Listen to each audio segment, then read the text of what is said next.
Hello, I am the Reverend Nima Cyrus Franklin, Project Coordinator for the Presbyterian Church USA's Around the Table initiative. If you are a faith leader, a parent, a grandparent, a caregiver, or a mentor, or perhaps just someone who loves and guides young people, you are in the right place. We know these are not easy times. Our children and youth are growing up in a world shaped by natural disasters, by uncertainty, by war and violence, and constant change. And as the caring adults in their lives, we often feel the weight of trying to protect them, guide them, and still help them hope in God. And so that's why we created Around the Table. We want to support you in sharing faith in Jesus Christ right at home or in your church community with intention, with care, and with relevance for the world that we're living in today. This series of short videos offers you practical tools, not to add more to your to-do list, but simply to help you to slow down, to center, and to ground your sharing in something deeper.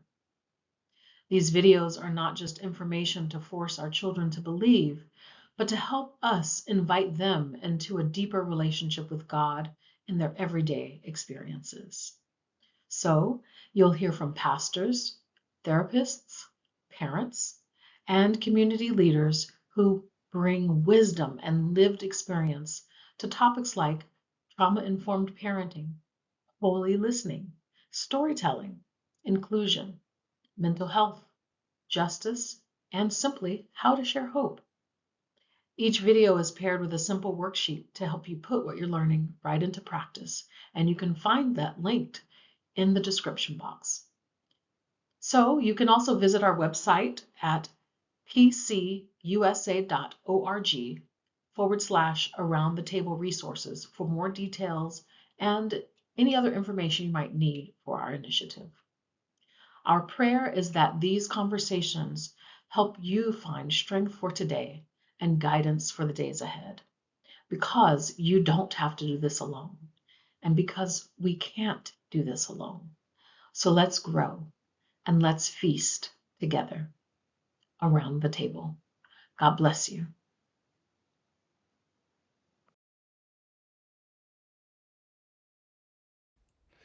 Hey everybody, it's Josh Packard here. I'm the research director at Tri-Tank Research Institute and the co-founder of Future of Faith. And I'm really excited to get to share with you a little bit of what we've been learning about today in this ecumenical working group around the question of what happens when nuns, N-O-N-E-S's, have kids.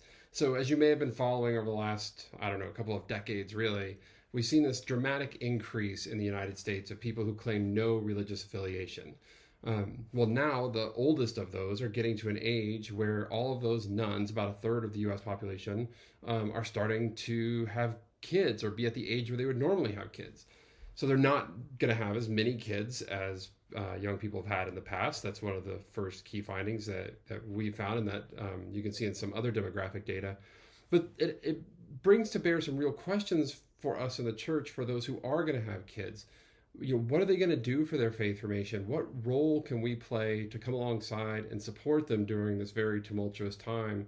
And increasingly, if having kids or at all, or having very many of them, is not the norm, what do we do to support both the young adults who are choosing not to have kids, and also the ones who might feel like maybe they're not as part of the mainstream by having children as they used to be? These are all big questions for us, and all wrapped up in this area of young people's spiritual formation and equipping parents, who are the most influential people in the lives of a young person in terms of their faith development, to come alongside them and really guide them in ways that the parents want to. How can the church be seen as a resource? So in this video, we're going to go through some of the high-level findings of what we've been learning. Again, ecumenical group, so ELCA, Lutherans, PCUSA, Presbyterians, and the Episcopal Church, which is where Tri-Tank is located. All coming together. And that's important for me as a researcher to point out, because what this means is that this isn't somebody's pet project. This is a lot of people across a lot of denominations seeing sort of the same issues arise and having the same curiosities and wanting, to get on board with the same mission, seeing a real opportunity for the church here. So without further ado, let's dig into some of these findings. you're just looking for the high level findings, that's what we're going to go through in this video. And we've got 6 of these that came out of this research study. Number 1, the faith stops here, or the nuns are parenting very differently. And here what we're seeing is some data that indicates that this may be the end of the line for generational faith transmission through institutional methods, unless the church pivots in some very important ways. And we'll explore that. Number 2, the parents are worried about a lot of things. They're very concerned about their kids on a range of issues, but religion and spirituality is often at the bottom of that list. Third, for young adult parents, people in their late 20s, early 30s, their life is hard, which is not uncommon, but the church is not seen as a resource for them, maybe like it was for generations in the past. Fourth, Jesus polls well. Jesus is popular, but the church not so much. Fifth, parents are overwhelmingly confident in their ability to teach their kids to live meaningful lives, and they don't really think that they need the church to help them do it. Sixth, parents think that virtues are essential for their kids, but that the church doesn't necessarily teach them. So what we're going to see here is a mixed bag. I mean, I encourage you to receive these data sort of open-handedly, and understand that there's going to be a lot of things that people tell us in surveys and in interviews where, they may not be accurate in terms of describing the world as it truly is, but they are accurate conveyors of their own reality. They are telling you the truth as they understand it. So with that being said, let's dive into exactly how we went about getting these data and then unpack some of these findings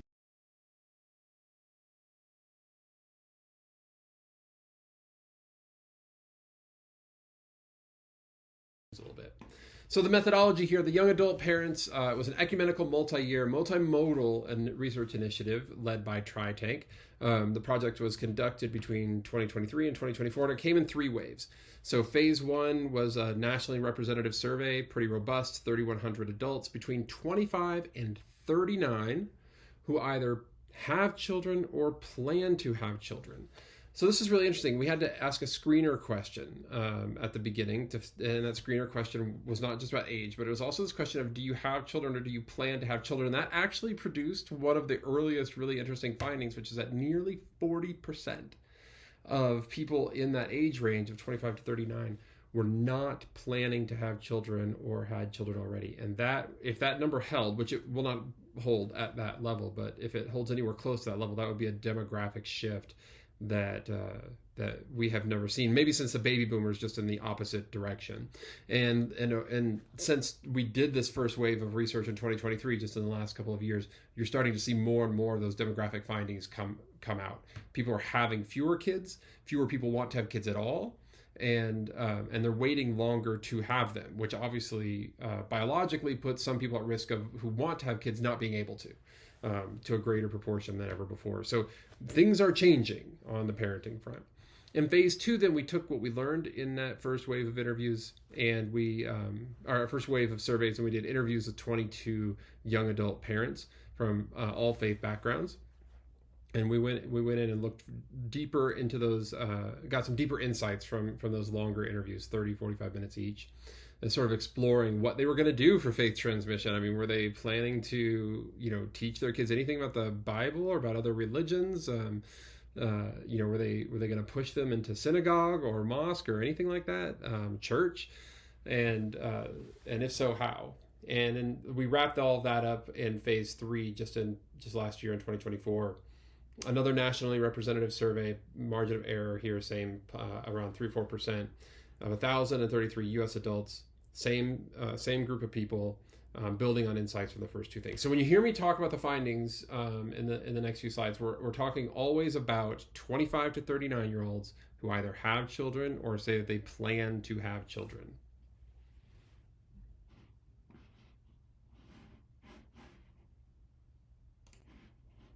Okay. Key finding number 1, the faith stops here, or nuns are parenting very differently. And right off the bat, we get into this place where you can see that things are looking very differently.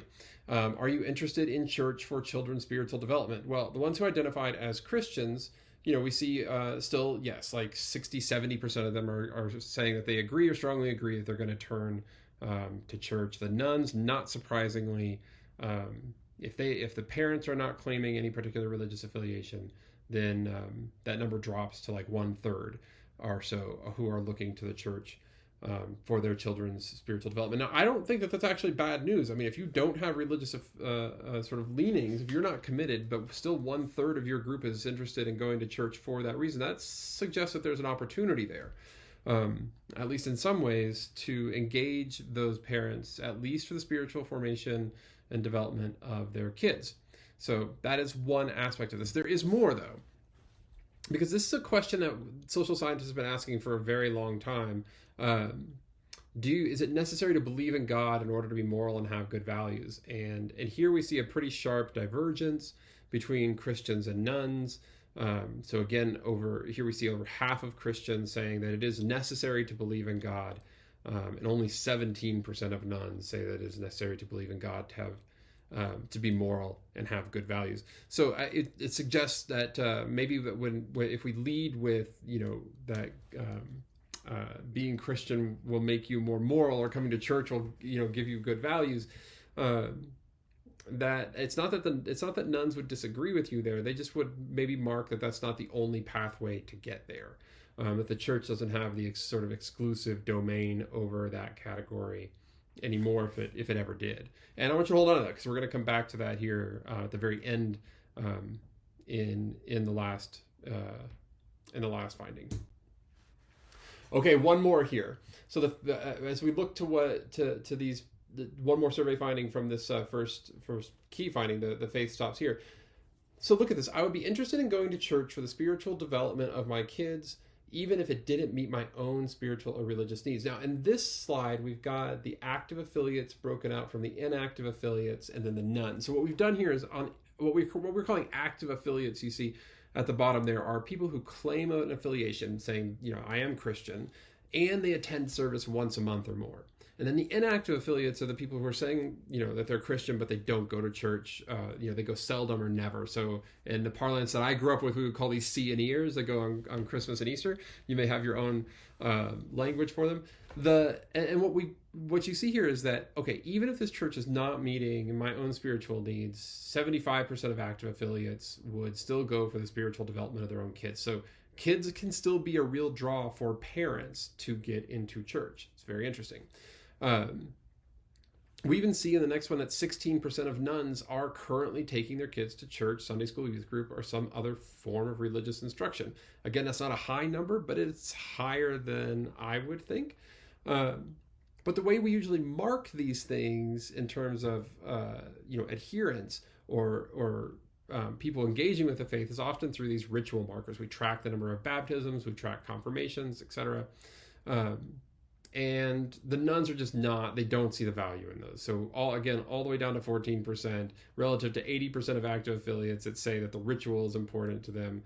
So a really soft number there. Even if we get to the bottom of the margin of error, we're almost to 1 in 10. They're just not seeing these formal rites of passage as being super important to them.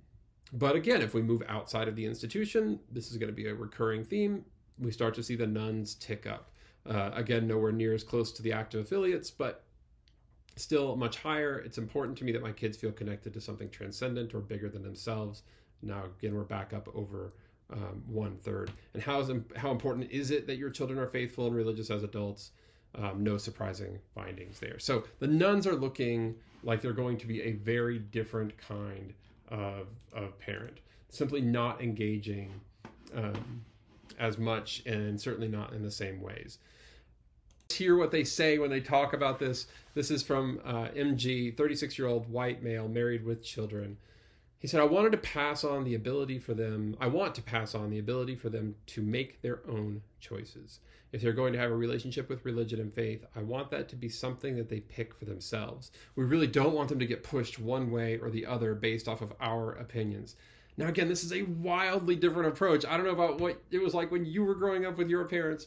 My parents were very loving and accepting, and they were fantastic. And they also very much felt like it was their job to make it clear how they felt about God and faith. And they weren't threatened by me reading books about Judaism or Islam or asking questions or anything like that. But they definitely thought that it was their role. And I think most previous generations thought that it was their job and role to push their children. They would call that actually parenting. But what we're seeing with young adult parents of this generation is a shift, a little bit of a different nudge, or a nudge in not a nudge, I guess, a move in a different direction. I would strongly encourage you in your small groups and in your communities to be encouraged to be exploring this idea of like, what is it that is going on with parents that they don't want to push their kids, as MG says, push, quote unquote, in a particular direction. I mean, is it in some cases it may be because they were scarred by bad experiences previously. They didn't like the idea of being, quote unquote, dragged to church when they were young. But maybe there's something deeper going on here too, that they want kids to make all of their own decisions, not just about faith. It's a very interesting thing that's happening. Okay, key finding number 2. Parents are worried about a lot of things, but religion is almost literally the least of their concerns. When we ask them how important are each of the following to teach to your children, they've got being responsible, hard work, well-mannered, and on and on. And there at the bottom, a sense of spirituality and religious faith. We just have a lot of ways to go, a lot of things to deal with before we start getting into their concerns about faith and spirituality. And again, this is all parents, not just nuns. We asked another question about this. How worried are you about each of the following?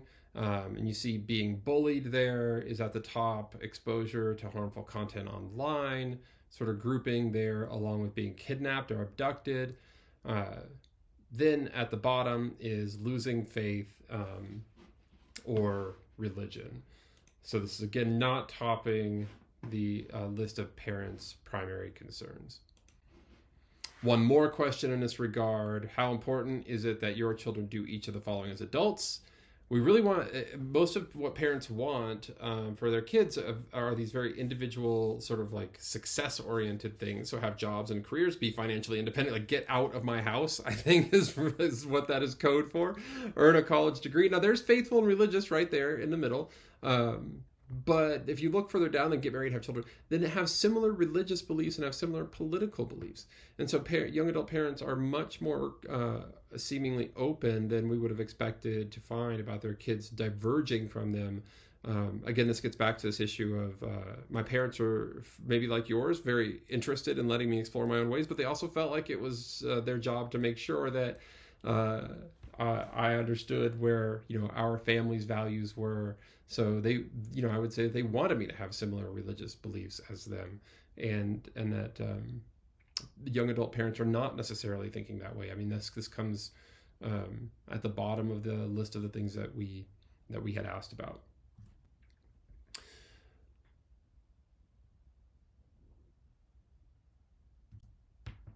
Okay, key finding number 3, life is hard and the church is not seen as a resource. Young adult parents, their assessment of life's challenges, we see that if we look at the strongly agree and the agree button, or bands here rather, we've got like over 70% saying that life is harder than I expected it to be at this point. Now, that's not surprising. They've just come out of their 20s. Life can be pretty tumultuous in your 20s. It's hard to sort of get started. And it's you're often hanging on by a thread. The things that are keeping you from being really in some sort of crisis are often very thin. Plus, the increasing loneliness and other social factors means that 20s can be really fraught. You're often moving to new cities. You're celebrating big milestones sometimes, like graduating with a degree or getting a job, but a lot of times that comes with disconnection as well. So this isn't entirely surprising. What is surprising to us is that only 17.5% of young adult parents have been involved in a faith community in the previous 5 years. Only 57% said they turned to a faith community to help them navigate these tough times. And nearly 1 in 5 found that community to be unhelpful. So in other words, at a time when people are experiencing a lot of transition, trauma, disruption, they are not particularly well connected to the religious professionals who can help them make sense of those changes. You could say that they need what religious professionals have to offer, but they're not seeing church or pastors as a place to get it. TP, a 29-year-old white female married with children, said this, I don't really see the church as a resource. I don't really see it as something that is a part of my thing to even tell people. If someone tells me, hey, I'm really down on my bills, I need help, I'm giving them resources to the local food pantry. I'm giving them the resources to the local women's shelter. I'm giving them resources to the local health clinic. Churches just aren't on my radar as someone who is able to be a support and a resource for people who are in need. Largely because I think we frame these as material problems only. It is true that many churches can't help if you're down on your bills. They can't just hand out cash. Some can, some cannot. It's not either in their ability or in their mission. But these are not just material problems. These are spiritual problems, but largely, and I think we know that. The people who are watching this video, you know that. But we don't always frame it that way in popular culture. And so people don't see the church as a resource that is necessary to help them make sense of a world that seems to be chaotic and unpredictable and not entirely under their control. And I think that's despite the fact that you all have some of the most important and best skills to help people actually cope with those situations. All right, key finding 4. We've got just a few more here. Jesus is popular, but the church isn't. So we're looking here at a comparison graph between how Christians in the blue bar, people of other religions in the orange, and nuns feel in the green about institutional religion. Not surprisingly, nuns are much lower than the other two groups. That extends out to local congregations. But when we look at Jesus Christ, yes, the nuns are lower, but they're significantly higher. They like Jesus a lot more than they like institutional religion. Even Christians like Jesus more than they like institutional religion. And when we ask about spirituality, we see that gap get compressed even more so. In part, this is because people of religious tradition, institutional faith sort of drop. They come closer. They move down in some ways. Christians do. But we see a sharp uptick among the nuns. So in other words, like, they're not shut off from this conversation in general. And I think we see a pathway about how to begin to access it by thinking about how we might lead with Jesus as opposed to leading with the church, which can sometimes carry a lot of baggage because of the institutional things that come around it. Now, for some of us, the institution is inseparable from Jesus. We see those things as being one and the same. We love both of them. But for a lot of people out there, those are not the same things. And one has maybe caused real harm to them, but the other holds quite a bit of hope. So even there, we see, again, nuns ranking Jesus well over halfway, over 6 on a 10-point scale, offers us a little peek into how we might be able to engage them as parents.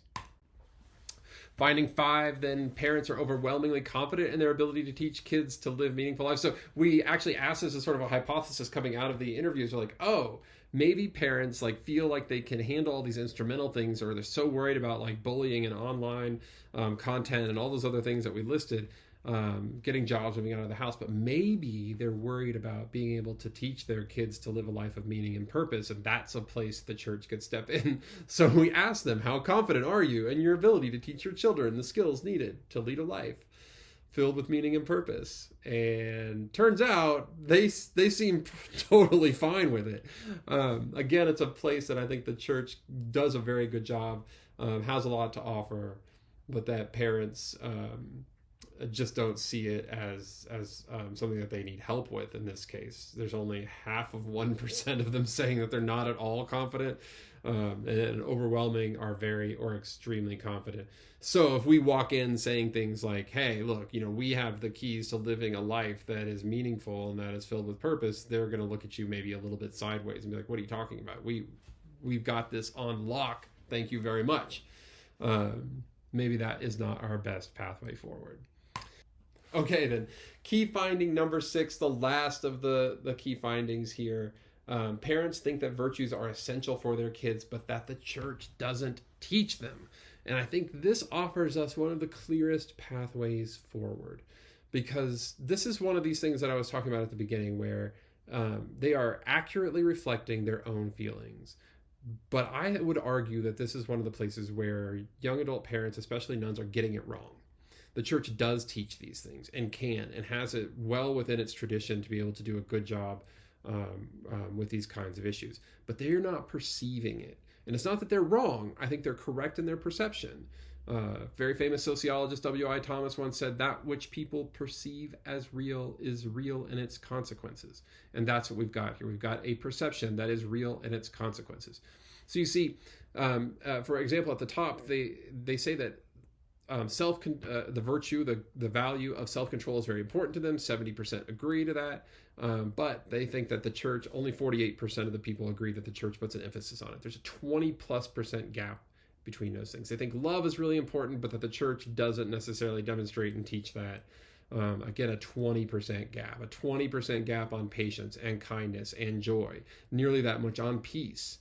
And on and on and on. They close the gap on forgiveness and faithfulness, but also by the time we get all the way down to forgiveness, we see only 62% of people saying that that's really important to them, and only 57% saying that gentleness and humility are important to them, which is also, I think, its own kind of tragedy, right?